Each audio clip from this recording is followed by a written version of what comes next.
I think what the core of what you're getting at in some sense too is that tech issues are in some ways driving political change, or in the sense that they're drivers of potential political crises or potential political opportunity.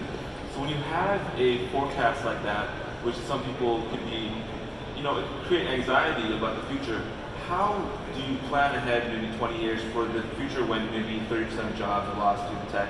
And how do you reframe tech as continuing to be a force for good in society when it's not necessarily disrupting in a negative way, but certainly opening up a new vista that people are unfamiliar with? How do you ameliorate that sense of anxiety, especially since companies, of course, they have other motivations too. They're there to sustain themselves and to make profit and so forth.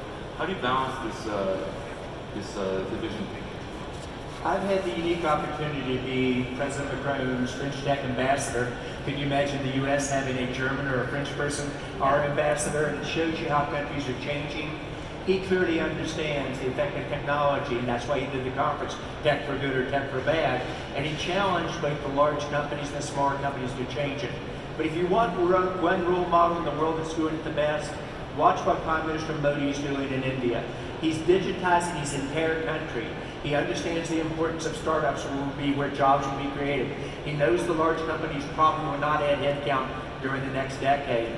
He's saying, how does he make this inclusive across 29 states and 1.3 billion people? And he's probably going to win this election, which people thought he may not even win 6 months ago. He may even win with the majority. But he built his program around what technology can do, and then he holds the technology companies can be accountable for results, and he has literally a scorecard that each of his governors or chief ministers in their code there report to. So he knows what the startups do, he knows what the VCs do, he knows what the established companies do. I just have questions for anyone on the panel who wants to ask it. I think that what you're getting at too is very important because knowledge and access to these platforms is a very important vector of power today.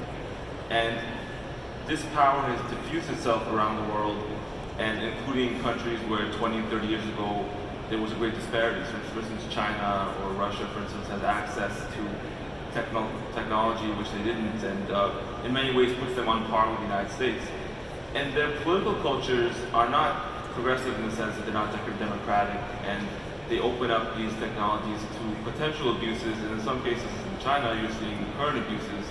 Is there a way of making tech something which has the progressiveness of it built in, or protections in those platforms to prevent this? So I feel that there's also, and this is necessarily not a crisis which will necessarily happen, but forecasted from an end user perspective, there's a fear that what if these platforms which 20 years ago we saw as inherently positive become tools for authoritarian control? Is there a way of negating this, or does some way this is inherently a risk in the development of powerful platforms?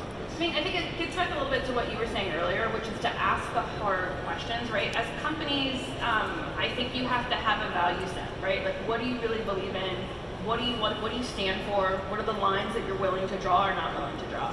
And I think when you have that value standpoint, or sort of that company moral base, then I think it helps you address those questions. If you're asking yourself the hard questions and you have a moral base, when you get to the hard question of, what do I think about, are you going to enter the Chinese market? Or, how do you feel about dealing, with X government? I think you have a better, clear sense as to how, as a company, you would behave, right? Because I think it does depend on the technology, and I think the important part is that companies not only, are transparent and ask themselves hard questions, but think about asking yourself hard questions is saying, if this happened, how would we respond?